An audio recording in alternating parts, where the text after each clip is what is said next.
ఈటెల రాజేందరు, బండి సంజయ్ ఒకటైనంత మాత్రాన తెలంగాణలో బీజేపీ అధికారంలోకి వస్తుందా? ఇది నా డౌట్ గాదు. BJP MLA Raja Singh doubt. Raja Singh doubts అన్నీ ఇలాగే ఉంటాయి.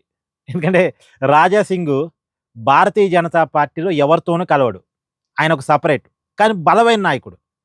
బలమైన హిందుత్వవాది. బీజేపీ సిద్ధాంతం ఏదైతే ఉందో దానికి కట్టుబడి ఉండే వ్యక్తి.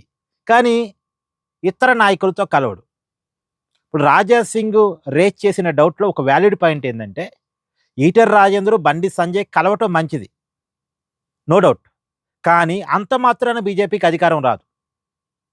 ఒక్క వీళ్ళిద్దరే కాదు. కిషన్ రెడ్డి మారాలి. కిషన్ రెడ్డి యాక్టివేట్ కావాలి. మిగతా బీజేపీ నాయకులందరి మధ్య కోఆర్డినేషన్ రావాలి. ఇప్పుడు ధర్మపురి అరవింద్‌కి, బండి సంజయ్‌కి గూడా పడదు. మరి వాళ్ళిద్దరు కూడా కలవాలి. వాళ్ళిద్దరు కూడా కలవాలి. అలాగే ఈ రాజా సింగు ఎవరితోని కలవడు. కల్పించాలి. రాజా సింగ్‌ని కూడా కూర్చోబెట్టి మాట్లాడి పార్టీ గెలుపు కోసం అందరూ కలిసికట్టుగా పనిచేయాలని అందరికీ హితబోధ చేయాలి. పైగా వీళ్ళందరినీ జనాల్లోకి నెట్టాలి. వీళ్ళంతా జనాల్లో లేరు. తెలంగాణలో బీజేపీ నాయకులు ఎవరు కూడా జనాల్లో లేరు. ప్రజా పోరాటాల్లో లేరు. ప్రభుత్వానికి వ్యతిరేకంగా, కాంగ్రెస్ ప్రభుత్వానికి వ్యతిరేకంగా గట్టిగా పోరాటం చేయట్లేదు. ఒకళ్ళకేమో బీఆర్ఎస్ పార్టీతో లాలూచి, ఒకళ్ళకేమో కాంగ్రెస్ ప్రభుత్వం అంటే రేవంత్ రెడ్డితో లాలూచి. నిజం. తెలంగాణ బీజేపీ నాయకుల్లో ఉన్నదే ఇది. ఒక నాయకుడేమో రేవంత్ రెడ్డితో లాలూచి పడతాడు. ఇంకొక నాయకుడేమో కేటీఆర్‌తో లాలూచి పడతాడు. ఇక లాలూచి పడితే పార్టీ ఏం బాగుపడిద్ది? బీజేపీ పార్టీ కోసం బీజేపీ నాయకులు పనిచేయాలి కదా! బీఆర్ఎస్ పార్టీ కోసమో, కాంగ్రెస్ కోసమో, రేవంత్ రెడ్డి కోసమో కాదు కదా పనిచేయాల్సింది. సో అందరూ కలిసికట్టుగా భారతీయ జనతా పార్టీని అధికారంలోకి తీసుకురావటం కోసం పనిచేస్తే 2028లో వర్కౌట్ అవుద్ది. పైగా వీళ్ళందరికీ పార్టీ అధిష్టానం పిలిచి క్లాస్ బీకి వీళ్ళని ఒక ఘాటి మీద పెట్టి ఒక ఎజెండాతో పంపించాలి. 2028లో గనక బీజేపీ తెలంగాణలోకి అధికారంలో రాకపోతే, మళ్ళా బీఆర్ఎస్ చేతికి గనక అధికారం పోతే, బీఆర్ఎస్ గనక రికవరీ అయితే, మళ్ళా తెలంగాణలో భారతీయ జనతా పార్టీ అధికారంలో రావడం అనేది చాలా కష్టసాధ్యమైంది. ఇప్పుడు కాంగ్రెస్‌ని ఈజీగా బీజేపీ ఢీకొంటదండి. కానీ ప్రాంతీయ పార్టీని ఢీకొట్టడం అనేది కష్టం.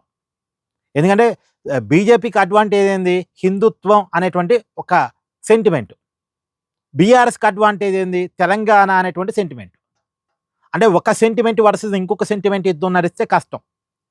అదే కాంగ్రెస్‌కి అనుకోండి ఏ సెంటిమెంటు ఉండదు. వాళ్ళు ఇచ్చే హామీలో, వాళ్ళు చెప్పే మాటలు తప్ప కాంగ్రెస్ కంటూ సెపరేట్ సెంటిమెంట్ ఏమి ఉండదు. కాబట్టి కాంగ్రెస్‌ని ఈజీగా ఢీకొట్టొచ్చు. కానీ ప్రాంతీయ పార్టీని ఢీకొట్టడం అనేది సాధ్యం కాదు. ఇప్పుడు చూడండి, మమతా బెనర్జీని ఓడించడానికి 10 సంవత్సరాలు కష్టపడింది బీజేపీ బెంగాల్‌లో. 10 సంవత్సరాలు. ఏదో ఈజీగా రాలా బెంగాల్‌లో గెలుపు. 10 సంవత్సరాలు కష్టం ఉంది దాని వెనకాల. తమిళనాడు చూడండి, ఎంత కష్టపడుతున్నా అధికారంలో రావట్లే. అసలు పార్టీ ఎదగట్లే. సో ప్రాంతీయ పార్టీలు బలంగా ఉన్న చోట అధికారాన్ని సంపాదించడం అనేది అంత ఈజీ కాదు. అందుకని ప్రాంతీయ పార్టీల మీద ఈ మధ్య బీజేపీ బాగా దృష్టి పెట్టింది. కాబట్టి ఇప్పుడు బీఆర్ఎస్‌ని అధికారంలోకి రాకుండా ఆపాలి. భారతీయ జనతా పార్టీ అధికారాన్ని తెచ్చుకోవాలి. దానికోసం మరి ఏ ప్రయత్నం చేస్తారో చూడాలి. బీజేపీ అధిష్టానం మాత్రం తెలంగాణ మీద గట్టిగా ఫోకస్ చేసింది. చేసిన మాట వాస్తవమే. కానీ వాళ్ళు కాదు ఫోకస్ చేయాల్సింది. ఢిల్లీలో ఉన్న నాయకులు కాదు, గల్లీలో ఉన్న నాయకులు ఫోకస్ చేయాలి.